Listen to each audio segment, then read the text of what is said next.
Two-part video. We shall talk a little about the trowels, how to hold a trowel, how to prepare the walls ready for skim, how to mix the plaster, and we'll apply the plaster right through to troweling up, and we'll see how few strokes are actually required to complete a small wall. This is my selection of trowels. If you're just doing a DIY job at home, just one or two walls, you don't need an expensive trowel. Any DIY trowel will do. You just need to make sure you look down it, that it's nice and straight, or just slightly convex, I think is the word. Yeah, I don't know if you can just see that.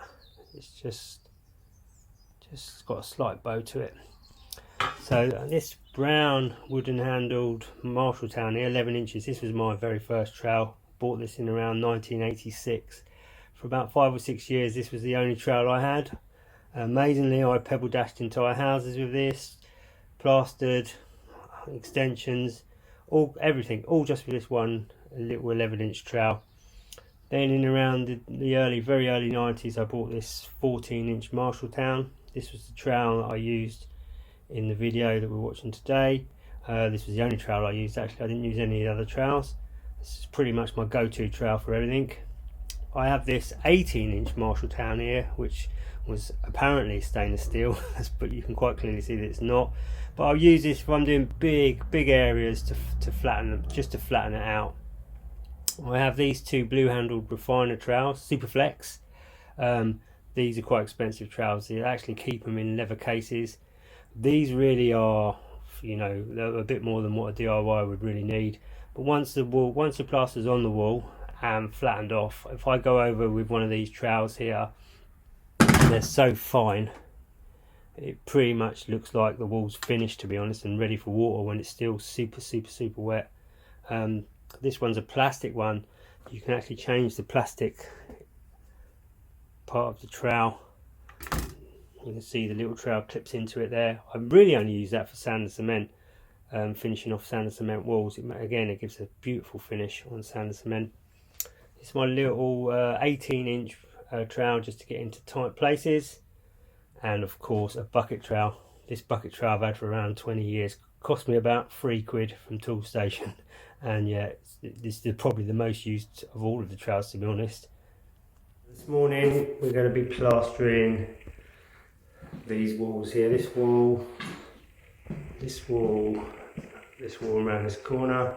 Last week I plastered the ceiling.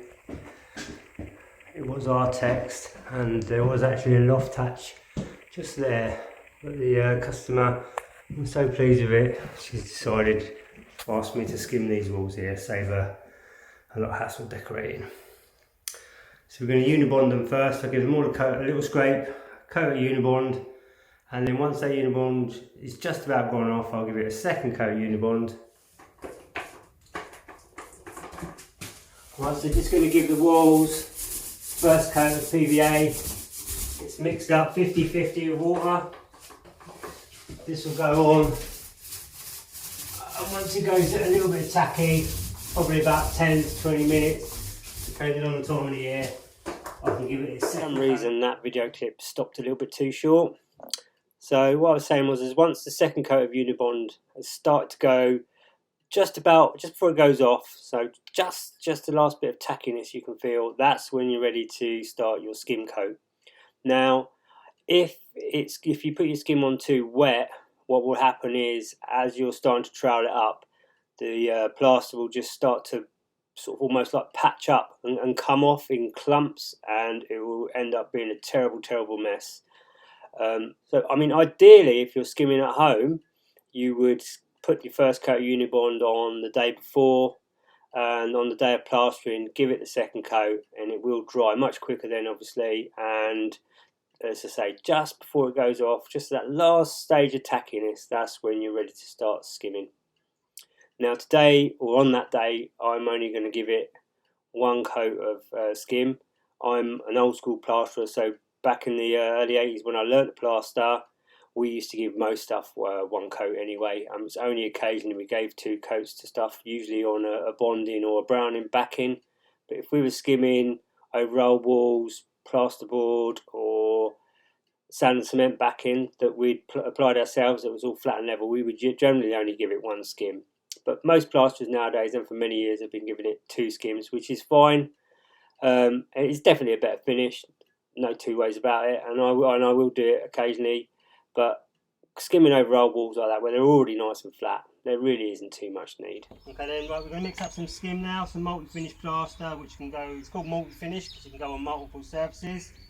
Now, if you're only doing a little bit at home, you can mix it with a stick or buy a little decorator's paddle and put it in a little drill, but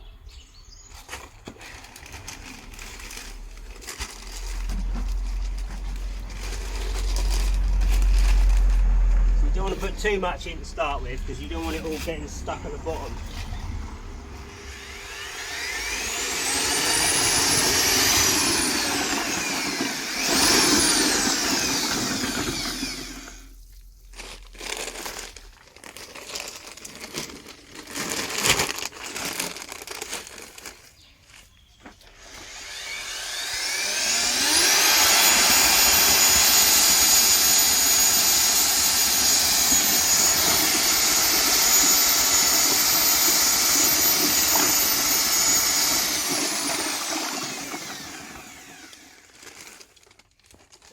Each little mix you do, make sure there's no lumps or balls of unmixed plaster anywhere.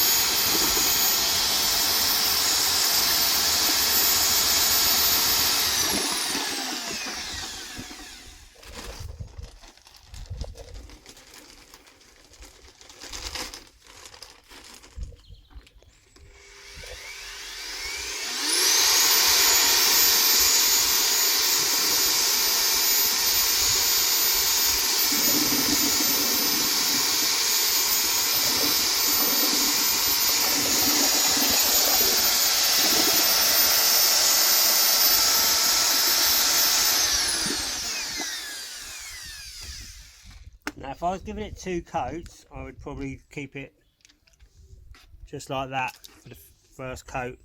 But because I'm going to do 1 coat, I'll go just a tiny bit thicker.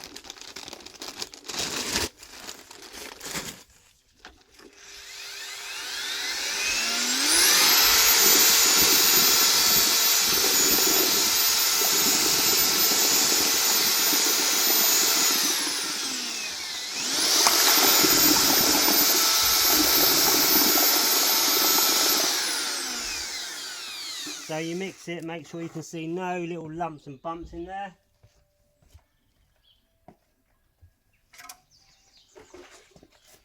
What I like to do, just give it a scrape around the edges, make sure there's no unmixed plaster,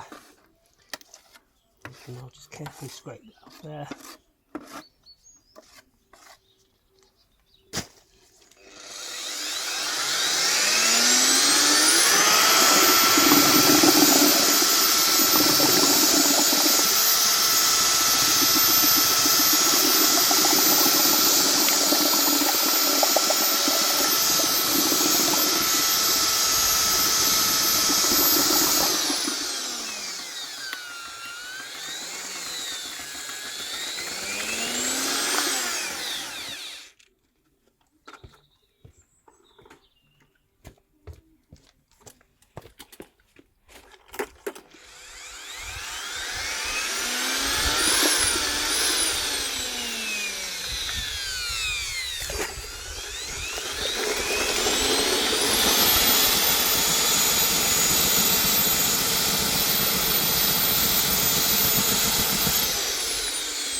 When you put the plaster on the wall, you want the trowel around an angle like this, not too deep like this, just around there. You can go a bit closer, but you're probably better off around there, and just put the plaster on like this.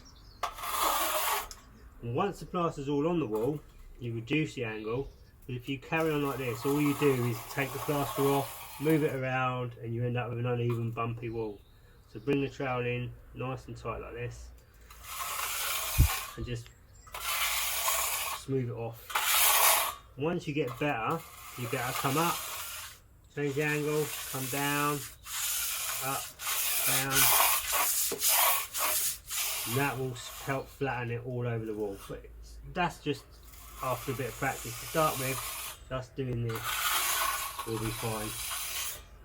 Me in part 2, where we'll skim the wall, and you'll see how very few strokes are actually required to get a nice flat smooth wall.